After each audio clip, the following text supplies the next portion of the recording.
This is The Bride, the Lamb's Wife, Part 11, and we are still dealing with whether or not the two houses have been brought back together, and in particular I am focusing my attention on Judah. Still in John chapter 11, a few verses earlier, verse 9, much people of the Jews therefore knew that he was there, and they came not for Jesus' sake only, but that they might see Lazarus also, whom he had raised from the dead. But the chief priests consulted that they might put Lazarus also to death, because that by reason of him many of the Jews went away and believed on Jesus. Back in John 7 verse 11, then the Jews sought him. The Jews, the Judeans, sought Jesus at the feast. That was at the Feast of Tabernacles, and said, Where is he? And there was much murmuring among the people concerning him. For some said, He is a good man, and others said, Nay, but he deceiveth the people. Howbeit no man spake openly of him for fear of the Jews. There's two groups here, the Jews that sought him, and then the Jews whom the people were afraid of, being the rulers in general and the people that serve them. Jeremiah 24 gives us a parable speaking of Jerusalem and the rulers of the people, and sets before us two groups of people within the Judah nation. Jeremiah 24 verse 2, there's one basket which had very good figs, even like the figs that are first ripe, and then there was another basket. The other basket had very naughty figs, which could not be eaten, they were so bad. In verse 3, then said the Lord unto me, What seest thou, Jeremiah? And I said, Figs. The good figs very good, and the evil very evil, that cannot be eaten, they are so evil. Again the word of the Lord came unto me, saying, verse 5, Thus saith the Lord, the God of Israel, Like these good figs, so will I acknowledge them that are carried away captive of Judah, whom I have sent out of this place into the land of the Chaldeans for their good. For I will set mine eyes upon them for good, and I will bring them again to this land, and I will build them, and not pull them down, and I will plant them, and not pluck them up. Verse 7, And I will give them an heart to know me, that I am the Lord, and they shall be my people, and I will be their God, for they shall return unto me with their whole heart. There is two groups of people within this Judah nation. Good figs, they would turn to the Lord. There is a second group of people in the Judah nation, evil figs. We go on and read about these in verse 8, and as the evil figs which cannot be eaten, they are so evil, surely thus saith the Lord, so I will give Zedekiah the king of Judah and his princes, and the residue of Jerusalem that remain in this land, and them that dwell in the land of Egypt.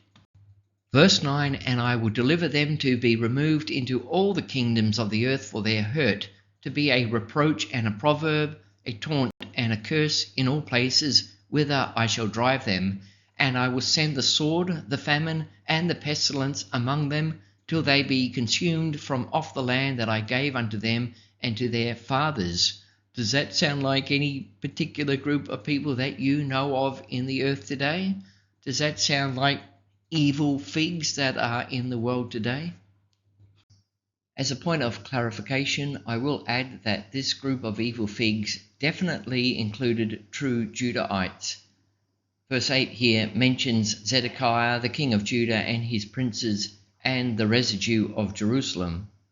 There were also other mixed peoples involved in this, particularly the Shilonites that we know of in the scriptures, but at the same time there were true Judeans. In fact, those of the house of David that were among these evil figs, so please bear that in mind.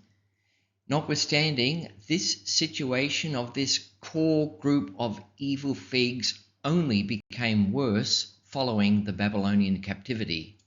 The historian H.G. Wells writes in his book The Outline of History, under the heading, The Jews, a People of Mixed Origin, the following. The Jews who returned, after an interval of more than 2 generations, to Jerusalem from Babylonia in the time of Cyrus were a very different people from the warring Baal worshippers and Jehovah worshippers. The sacrifices in the high places and sacrifices at Jerusalem of the kingdoms of Israel and Judah. Now, note that the author is not disparaging the Jews. He seems to admire their aggressive development. Over the page, he continues, this welding together of the Jews into one tradition cemented people in the course of the 70 years, that's the 70-year Babylonian captivity of Judah, is the first instance in history of the new power of the written word in human affairs. It was a mental consolidation that did much more than unite the people who returned to Jerusalem. This idea of belonging to a chosen race predestined to preeminence was a very attractive one. It possessed all those Jews who had remained in Babylonia. Its literature reached the Jews now established in Egypt. It affected the mixed people who had been placed in Samaria, the old capital of the kings of Israel, when the 10 tribes were deported to Media. It inspired a great number of Babylonians and the like to claim Abraham as their father and thrust their company upon the returning Jews. Ammonites and Moabites became adherents. To genuine proselytes of whatever race, Judaism long held out welcoming arms. So there were mixed peoples in the house of Judah before the Babylonian captivity. However, this situation was only exacerbated during the captivity, with all sorts of people becoming Jews and claiming Abraham to be their father, yet not having any ancestry to Abraham or the Israel people of the Scriptures.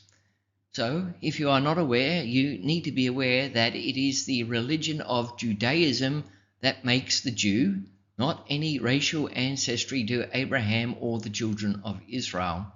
This is basic but critical information to have to hand, as we need to know who is who if we are to correctly understand the Scriptures. Then further on in the book, under the chapter headed Christianity and Islam, we read this.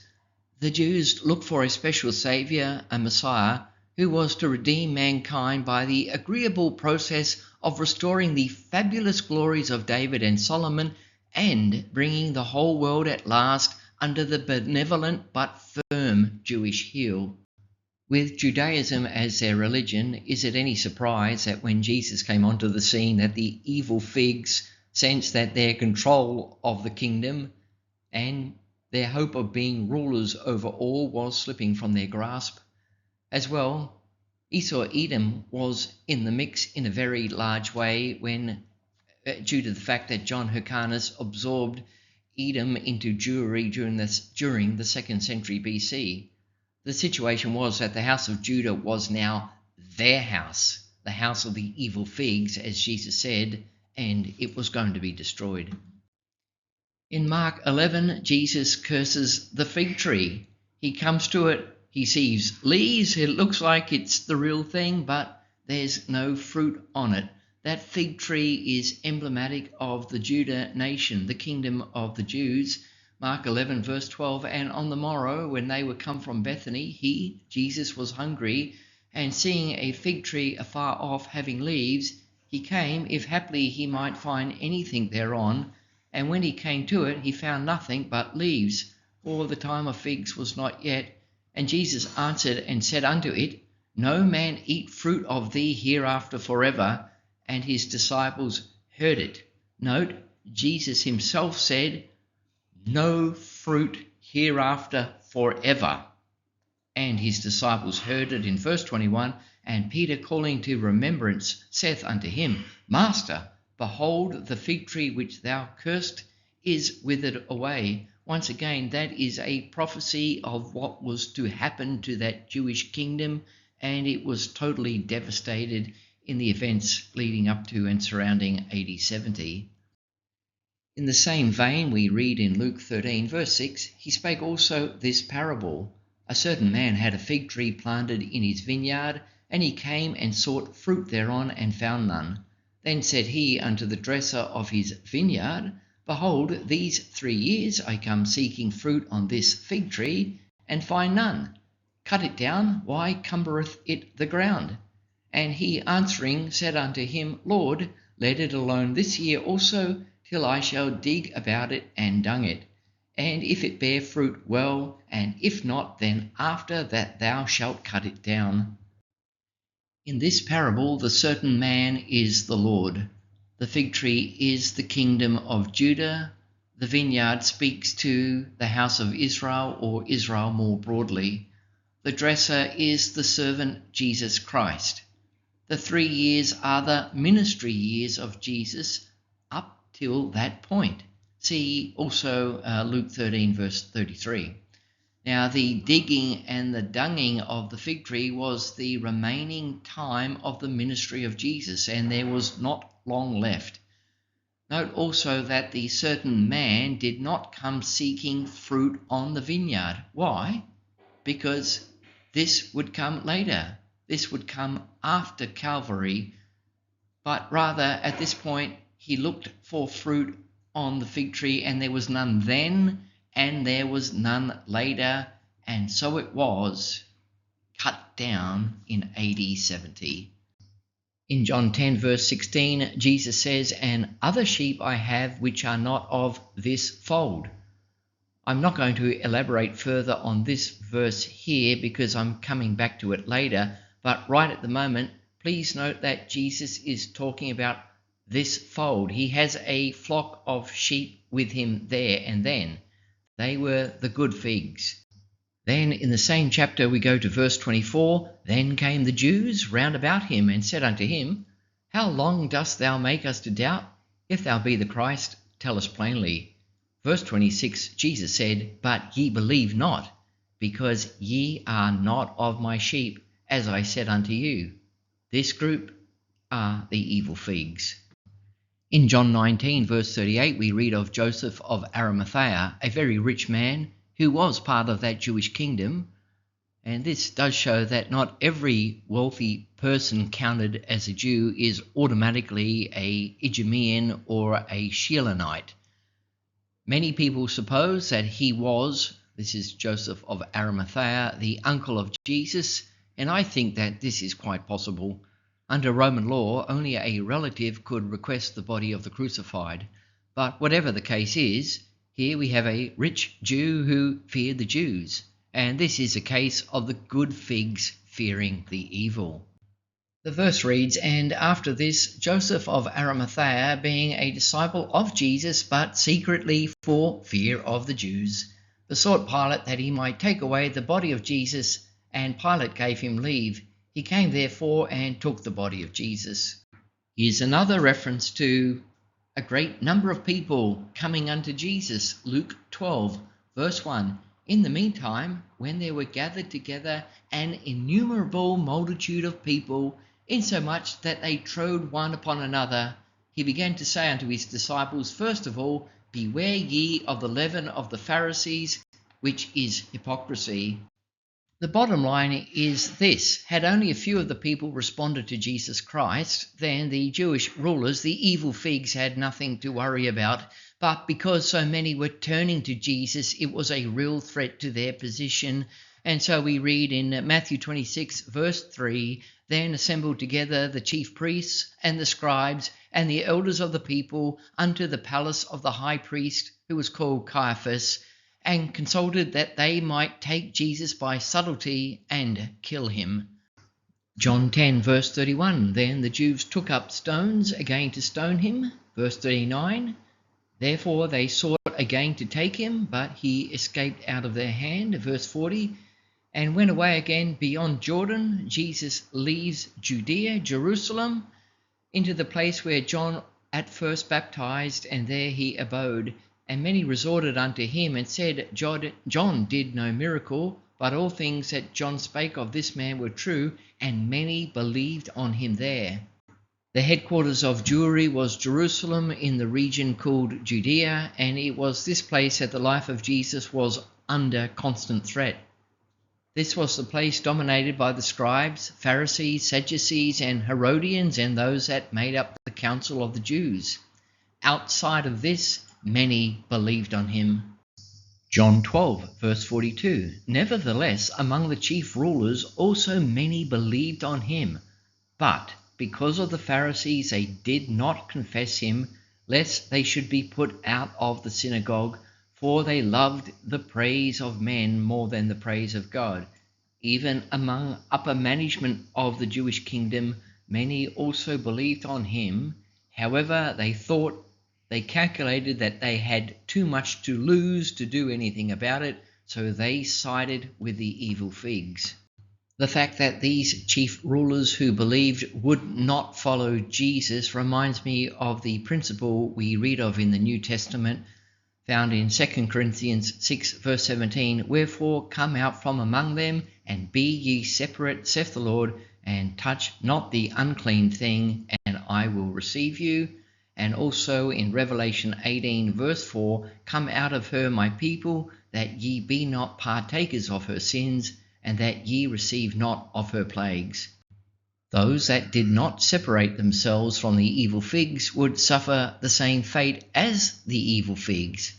And this is why we can have true descendants of the house of Judah among these evil figs who are part of that same untoward generation. And we should not confuse this with some kind of idea that it is these people that represent the house of Judah that will turn to Jesus at some future point.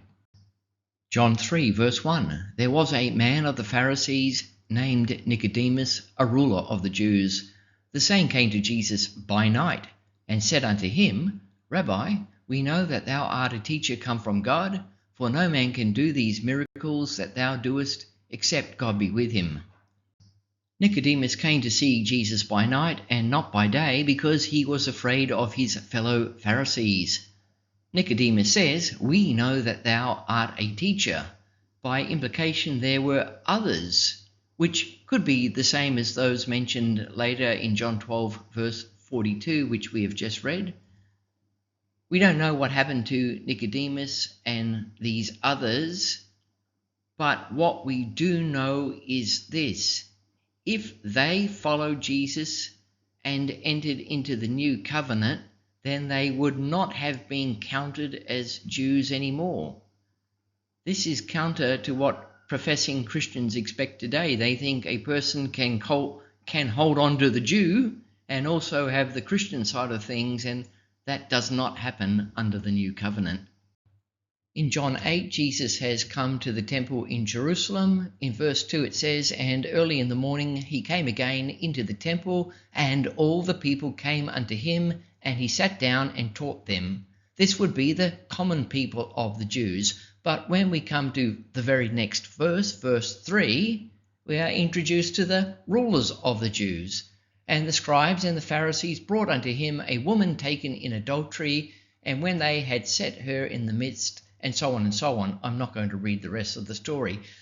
The point I want to make is that from here on we have the rulers of the Jews trying to tempt Jesus and trip him up with his own words.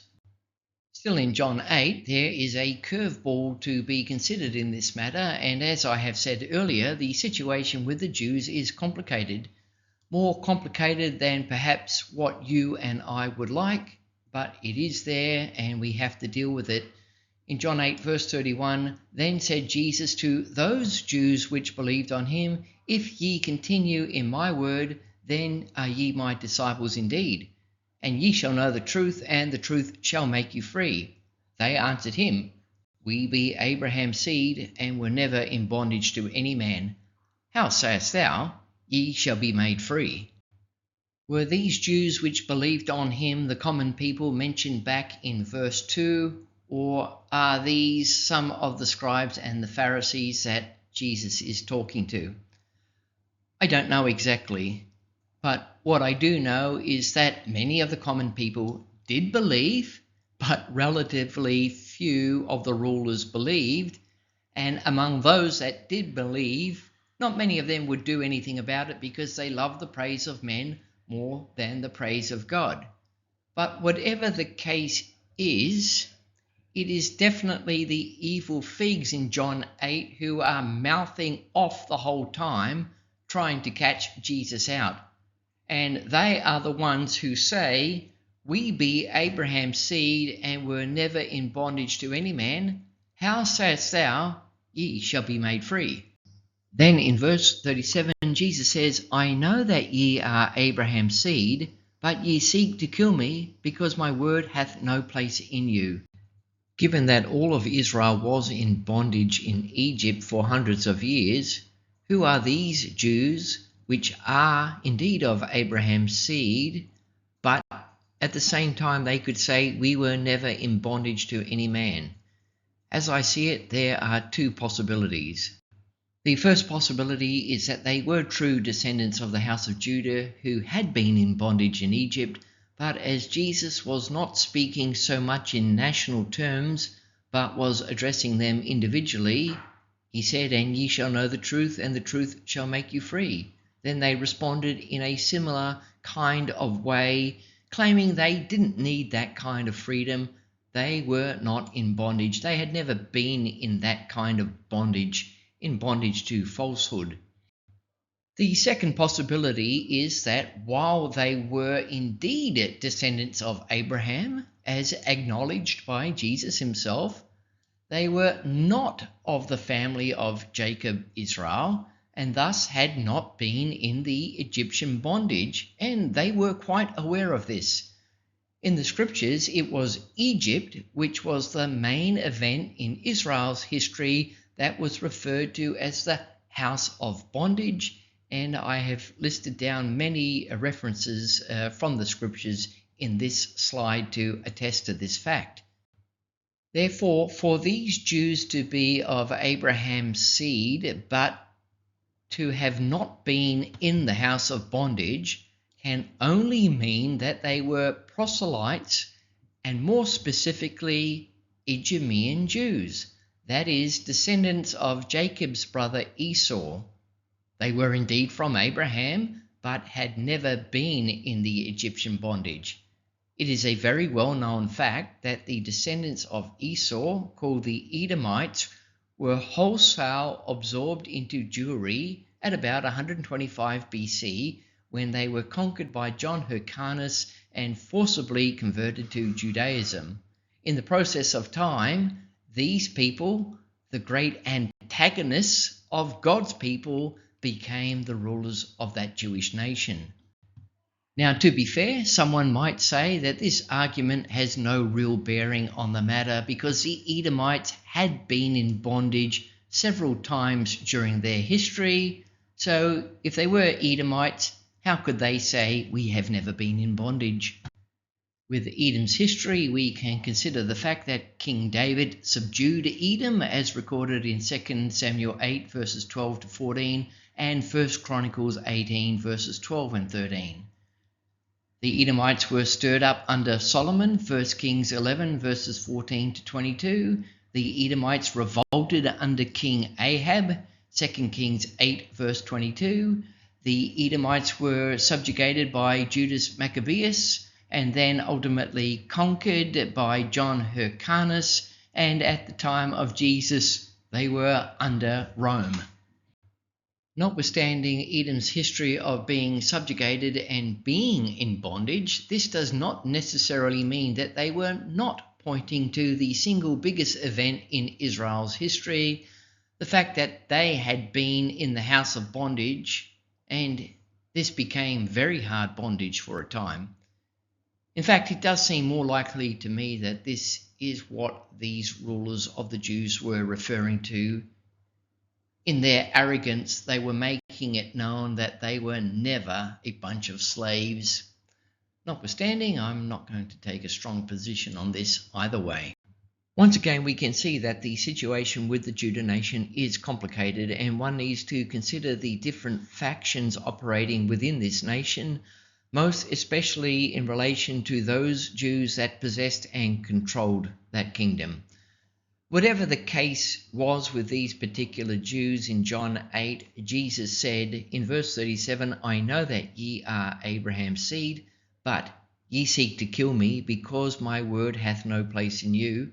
Verse 39, if ye were Abraham's children, ye would do the works of Abraham. Verse 41, ye do the deeds of your father. Verse 44, ye are of your father the devil. And the chapter ends in verse 59, then took they up stones to cast at him. They wanted Jesus dead. The rulers of the Jews rejected Jesus Christ. The common people received him. Mark 12, verse 37. David therefore himself calleth him Lord, and whence is he then his son? And the common people heard him gladly. As well, Jesus spent most of his time in Galilee, and the Galileans received him also. John 4, verse 45. Then when he was come into Galilee, the Galileans received him, having seen all the things that he did at Jerusalem at the feast, for they also went unto the feast. As well, it is worthwhile noting that it was the Galileans who were the first to enter into the new covenant on the day of Pentecost. Acts 2, verse 7. And they were all amazed and marvelled, saying one to another, Behold, are not all these which speak Galileans?